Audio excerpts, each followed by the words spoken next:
Hello, I'm Ted Pike.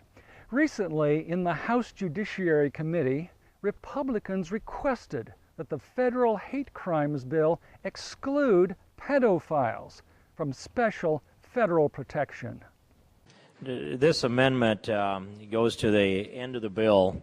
It's very short. It says the term sexual orientation as used in this act or any amendments to this act does not include pedophilia. And we've gone through in this debate significant discussion about what sexual orientation means and does not mean. And I'm frustrated that we're not able to add better definitions to the ambiguous terms that will be used to lock people up in penitentiaries if this bill becomes law. And so this amendment that I have addresses the issue of pedophiles. And under the term sexual orientation, if it includes those types of proclivities, particularly the one that is the most egregious of all, and that's victimizing children for the sake of sexual activity with them, the pedophiles shall not be protected under this legislation if we're able to adopt this language that's in my amendment. What it does do is say it doesn't include pedophiles, because I think the intent of this committee is clearly that we don't want to provide let's just say a special protected status for pedophiles. There are others that I would put in that list as well, but this is the one that stands out to me that should be beyond question, that this committee should be able to take a look at this amendment and conclude that whatever we might think about proclivities, pedophiles is not one that should be included. When Judiciary Democrats refused to include a statement in the bill excluding pedophiles, Representative Louis Gohmert strongly objected.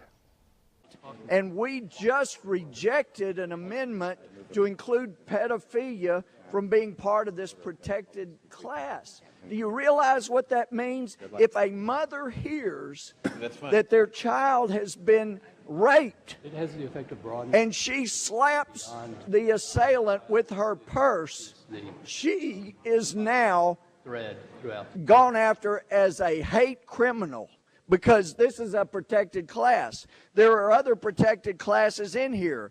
I mean, simple exhibitionism. I have female friends who have told me over the years that some guy flashed them and their immediate reaction was to hit them with the purse. Well, now, he's committed a misdemeanor. She has committed a federal hate crime because the exhibitionism is protected under sexual orientation. Now, I know my friend said that we have a definition in the law, but there is nothing in this bill that references the definitions in the Hate Crime Statistical Acts. It's not there. We asked that it be added so we could get a specific definition. It is not there. And having reviewed cases as an appellate judge, I know that when the legislature has the chance to include a definition and refuses, then what we looked at was the plain meaning of those words. The plain meaning of sexual orientation is anything to which someone is sexually oriented. That could include exhibitionism. It could include necrophilia. It could include urophilia, voyeurism. You see somebody spying on you changing clothes and you hit them. They committed a misdemeanor. You committed a federal felony under this bill. It is so wrong. During later debate on the hate bill in the House of Representatives, Representative King elaborated on the broadness of the term sexual orientation. I want to take it back to this question is, we have these vague terms in this legislation that's before us, these vague terms that the Judiciary Committee majority refused to define and refused to allow a definition. And so I've looked up some definitions of this language, and here is one of them, sexual orientation.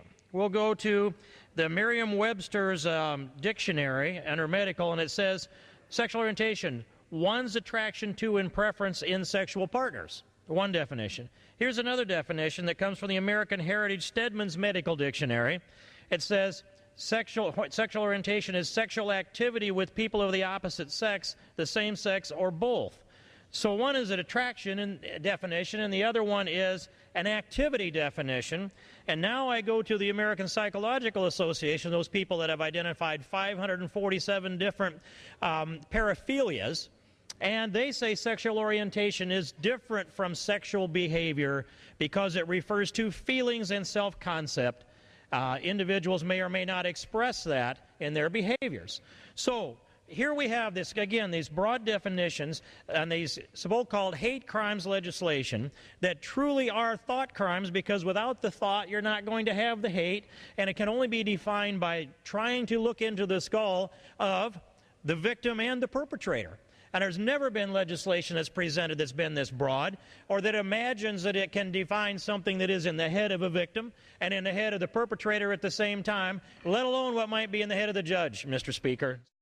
This caused Democrat Representative Alcee Hastings, who is strongly in favor of the hate bill, to admit that it will protect many categories of sexual deviance. I want to put in the record what we have to put up with in the Rules Committee. The term sexual orientation, this amendment, proposed amendment said, as used in this act or any amendment made by this act, does not include apotomophilia, asphyxophilia, autogynephilia, chorophilia, exhibitionism, fetishism, frotteurism, gerontosexuality, incest, kleptomania, chrysomophilia, necrophilia, patrialesia, pedophilia, sexual masochism, sexual sadism, telephone satologia, toucherism, transgenderism, transsexual, transvestite fetishism, urophilia, voyeurism, and zoophilia. This is serious business. Mr. Speaker, we can't legislate love, but we can legislate against hate. Mr. Speaker, this bill addresses our resolve to end violence based on prejudice and to guarantee that all Americans, regardless of race, color, religion, national origin, gender, sexual orientation, gender identity or disability, or all of these philias and fetishes and isms that were put forward, need not live in fear because of who they are. I urge my colleagues to vote in favor of this rule so that we continue to move this country toward fully achieving its promise of justice and liberty for all Americans. On Wednesday, April 29th, the hate bill, H.R. 1913, passed the House by a vote of 249 to 175.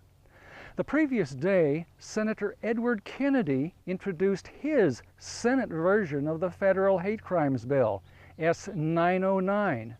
As in the House, we may expect the liberal-dominated Senate judiciary to attempt to fast-forward it without hearings to a vote on the floor of the Senate. Unlike in the House, however, chances of defeat of the hate bill in the Senate are much greater. It is vital now that protest calling begin to all members of the Senate, especially members of the Senate Judiciary Committee. Demand that the Judiciary Committee hold hate bill hearings. They didn't 2 years ago. Instead, they rushed the bill to the floor of the Senate, where it quickly passed. If hearings are held, hate bill passage will be slowed, and Senate Republicans will be stimulated to mount the same vigorous protest which House Republicans have shown in the past weeks. Call 1-877-851-6437 toll-free or 1-202-225-3121 toll. Names of Senate Judiciary members and all members of the Senate are posted on the action page at www.truthtellers.org. Tell all members of the Senate, please don't vote for the pedophile protecting federal hate crimes bill S. 909. Please insist on judiciary hearings to debate this very dangerous, freedom-threatening legislation. And when you call your members of Congress, be sure to tell their offices to watch this video at truthtellers.org.